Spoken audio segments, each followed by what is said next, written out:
ತೆರೆದರೆ ಬೆಳಕು, ಇಲ್ಲದಿದ್ದರೆ ಕತ್ತಲು. ಹಾಗೆಯೇ ಶ್ರಮಪಟ್ಟರೆ ಸುಖ, ಇಲ್ಲದಿದ್ದರೆ ದುಃಖ. ಎಲ್ಲವೂ ನಮ್ಮ ಕೈಯಲ್ಲಿಯೇ ಇದೆ. ಈ ಜಗತ್ತಿನಲ್ಲಿ ದುಡಿದು ಸತ್ತವರಿಗಿಂತ ಚಿಂತೆ ಮಾಡಿ ಸತ್ತವರೇ ಹೆಚ್ಚು. ಚಿತೆ ದೇಹವನ್ನು ಸುಟ್ಟರೆ ಚಿಂತೆ ಮನಸ್ಸನ್ನು ಸುಡುತ್ತದೆ. ಅತಿಯಾಗಿ ಯಾವುದಕ್ಕೂ ಚಿಂತಿಸದಿರಿ. ಮನುಷ್ಯನ ಜೀವನದಲ್ಲಿ 2 ಪ್ರಮುಖ ಘಟ್ಟಗಳು, ಯೋಗ ಮತ್ತು ಯೋಗ್ಯತೆಗಳು. ಹಲವರಿಗೆ ಎಲ್ಲ ಅನುಭವಿಸುವ ಯೋಗ ಇರುತ್ತದೆ, ಯೋಗ್ಯತೆ ಇರುವುದಿಲ್ಲ. ಇನ್ನು ಕೆಲವರಿಗೆ ಯೋಗ್ಯತೆ ಇದ್ದರೂ ಅನುಭವಿಸುವ ಯೋಗ ಇರುವುದಿಲ್ಲ. ಇದೇ ಜೀವನ. ಸೌಂದರ್ಯಕ್ಕೆ ಬಹಳ ಬೇಗ ಮರುಳಾಗಿ ಬಿಡುತ್ತೇವೆ. ಆದರೆ ಬಾಳಬೇಕಾಗಿರುವುದು ವ್ಯಕ್ತಿತ್ವದ ಜೊತೆ ಎಂಬ ವಾಸ್ತವ ಗೊತ್ತಿರುವುದಿಲ್ಲ. ಮನೆಯ ಬಾಗಿಲು ಎಷ್ಟೇ ಸುಂದರವಾಗಿದ್ದರೂ ಬಾಗಿಲಲ್ಲೇ ಯಾರೂ ವಾಸಿಸುವುದಿಲ್ಲ. ನೀನೆಷ್ಟು ಶ್ರೀಮಂತ ಅಂತ ಗೊತ್ತಾಗಬೇಕೆಂದಿದ್ದರೆ ನಿನ್ನಲ್ಲಿರುವ ದುಡ್ಡನ್ನು ಎಣಿಸುತ್ತಾ ಕೂರಬೇಡ. ಒಂದು ಹನಿ ಕಣ್ಣೀರು ಹಾಕಿ ನೋಡು.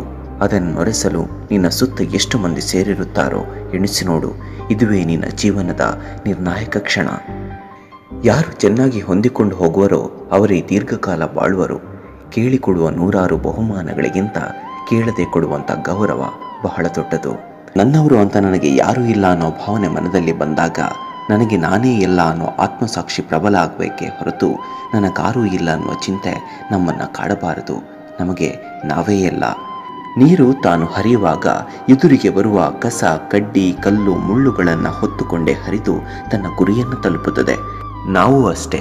ಜೀವನದಲ್ಲಿ ಎದುರಾಗುವ ಅವಮಾನ, ತಿರಸ್ಕಾರ, ಕೊಂಕು ನುಡಿಗಳನ್ನು ಎದುರಿಸುತ್ತಾ ಸಾಧನೆಯ ಶಿಖರ ಮುಟ್ಟಬೇಕು. ನಿಮ್ಮ ಸಂತೋಷವನ್ನು ಎಲ್ಲರ ಹತ್ತಿರ ಹಂಚಿಕೊಳ್ಳಿ, ಆದರೆ ನಿಮ್ಮ ನೋವನ್ನು ಕೆಲವರ ಬಳಿ ಮಾತ್ರ ಹಂಚಿಕೊಳ್ಳಿ. ಏಕೆಂದರೆ ಗಾಯದ ಔಷಧಿ ಎಲ್ಲರ ಮನೆಯಲ್ಲೂ ಇರುವುದಿಲ್ಲ, ಆದರೆ ಉಪ್ಪು ಎಲ್ಲರ ಮನೆಯಲ್ಲೂ ದೊರೆಯುತ್ತದೆ. ಗಾಯಕ್ಕೆ ಔಷಧಿ ಹಚ್ಚುವವರಿಗಿಂತ ಉಪ್ಪು ಹಾಕುವವರೇ ಹೆಚ್ಚು. ನಿಮ್ಮ ನೋವನ್ನು ಅರ್ಥ ಮಾಡಿಕೊಳ್ಳುವವರಿಗಿಂತ ನೋವು ನೀಡುವವರೇ ಹೆಚ್ಚು. ಓದ್ಕೊಂಡಿದ್ದೀನಿ ಅಂದ ಮಾತ್ರಕ್ಕೆ ಎಲ್ಲರೂ ನಮಗಿಂತ ದಡ್ಡರಂತ ಅಂದ್ಕೋಬಾರ್ದು. ಪುಸ್ತಕವದು 4 ಆಣಿ ಭಾಗ ಬುದ್ಧಿ ಕಲಿಸಿದ್ರೆ ಅನುಭವ 12 ಆಣಿ ಜೀವನ ಕಲಿಸುತ್ತಂತೆ. ವಿಮಾನ ಎಷ್ಟೇ ಮೇಲೆ ಹಾರಿದ್ರೂ ಕೂಡ ಭೂಮಿನೇ ಅದಕ್ಕೆ ಆರಂಭ ಮತ್ತು ಅಂತ್ಯವಾಗಿರುತ್ತೆ. ಇದು ಸದಾ ನೆನಪಿರಲಿ. ಕಳೆದುಕೊಂಡದ್ದು ನಮ್ಮದಲ್ಲ, ಕಳೆದು ಹೋದದ್ದು ನಮ್ಮದಲ್ಲ, ಬಿಟ್ಟು ಕೊಟ್ಟಿದ್ದು ನಮ್ಮದಲ್ಲ, ಬಿಟ್ಟು ಹೋದದ್ದು ನಮ್ಮದಲ್ಲ. ನಮ್ಮದು ಎಂದು ನಮ್ಮಲ್ಲಿ ಇರುವುದು ಒಂದೇ, ಈ ಕ್ಷಣ, ಈ ದಿನ. ಅದನ್ನು ಬಹಳ ಅದ್ಭುತವಾಗಿ ಕಳೆಯೋಣ. ಸುಖ ಯಾವಾಗಲೂ ಸಾಸಿವೆಯಷ್ಟೇ ಸಿಗುವುದು, ಕಷ್ಟ ಮಾತ್ರ ಸಾಗರದಷ್ಟು. ಜೀವನವೇ ಹಾಗೆ. ಕತ್ತಲು ದೊಡ್ಡದು, ಅದನ್ನು ಓಡಿಸುವ ದೀಪ ಚಿಕ್ಕದು ಅಲ್ವೇ?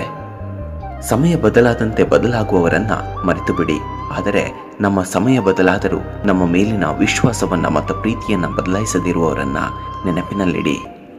ಹಿಂದಿನ ಕಾಲದಲ್ಲಿ ಮನುಷ್ಯನ ಮನಸ್ಸು ಬಂಗಾರವಾಗಿತ್ತು, ಗುಡಿಯ ಮೂರ್ತಿಗಳು ಕಲ್ಲಾಗಿದ್ದವು. ಆದರೆ ಈಗ ಗುಡಿಯ ಮೂರ್ತಿಗಳು ಬಂಗಾರವಾಗಿದೆ, ಮನುಷ್ಯನ ಮನಸ್ಸು ಕಲ್ಲಾಗಿದೆ.